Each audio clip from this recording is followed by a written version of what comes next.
Indonesia tahun ini genap 80 tahun merdeka, sebuah angka yang jika diukur usia manusia sudah sepuh, mungkin beruban, bungkuk, dan sibuk minum jamu. Tetapi sebagai bangsa, kita masih saja kekanak-kanakan. Kita masih ribut soal Tuhan siapa yang paling hebat, masih tega bunuh-bunuhan atas nama kitab, dan masih bangga menyebut diri religius, padahal korupsi jalan terus. Pertanyaan sederhana, benarkah kita sudah merdeka, atau jangan-jangan kita hanya berpindah tuan?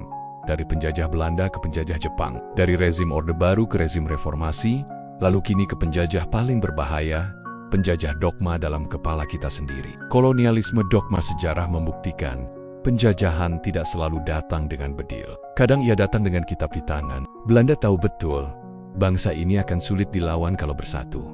Maka mereka biarkan umat ribut soal tafsir.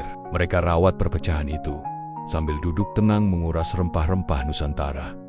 Strateginya sederhana, divide et impera. Biarkan rakyat saling menuduh kafir, bidah, murtad. Sementara kapal dagang Foch bolak-balik membawa kekayaan bumi kita. Kita merasa sedang membela Tuhan, padahal kita sedang dimanfaatkan untuk memperkuat penjajah. Orde Baru, dogma negara ketika merdeka, kita kira belenggu itu putus.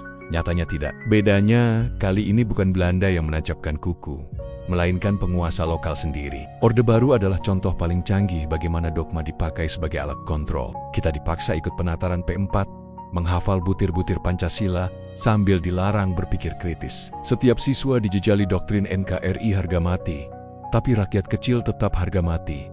Mati kelaparan, mati karena tanahnya dirampas, mati karena tak berani bersuara. Dogma berganti rupa, dari kitab kolonial ke kitab negara, dari khotbah mimbar ke khotbah televisi yang disponsori pemerintah. Intinya sama, rakyat dilarang berpikir, cukup taat. Reformasi dan dogma identitas reformasi datang, kita kira ini era kebebasan.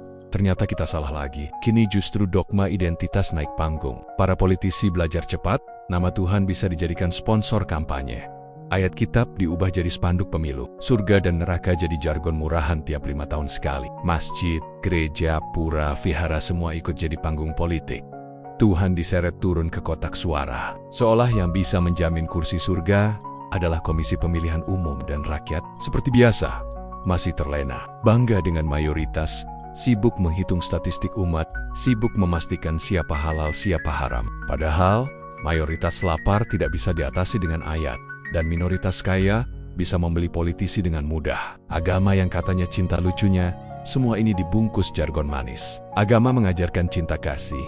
Tapi mari kita jujur, cinta yang dimaksud hanya berlaku untuk mereka yang seagama. Kalau seagama maling, katanya masih dijamin surga. Kalau beda agama tapi berhati mulia, katanya tetap dipesankan kursi neraka. Surga akhirnya jadi klub eksklusif, tiketnya dicetak para calo dogma. Padahal, cinta sejati tidak pernah butuh KTP agama. Cinta tidak sibuk bertanya, kitabmu apa? Mazhabmu siapa? Cinta hanya tahu satu hal, memanusiakan manusia. Kemerdekaan sejati. Maka, apa arti merdeka kalau kepala kita masih terjajah? Apa gunanya bendera merah putih berkibar kalau hati kita masih dibelah fanatisme? Apa gunanya 80 tahun merdeka kalau rakyat masih muda diadu domba dengan ayat dan fatwa murahan? Kemerdekaan sejati bukan hanya mengusir Belanda, Jepang, atau rezim diktator. Kemerdekaan sejati adalah merdeka dari tafsir sempit yang melumpuhkan akal sehat. Merdeka dari klinik spiritual yang membuat rakyat lupa berpikir. Merdeka dari pedagang firman yang menjadikan Tuhan alat bisnis dan politik. Merdeka dari warisan kolonial dan rezim yang sama-sama memelihara kebodohan. Rahayu, semoga semua makhluk berbahagia.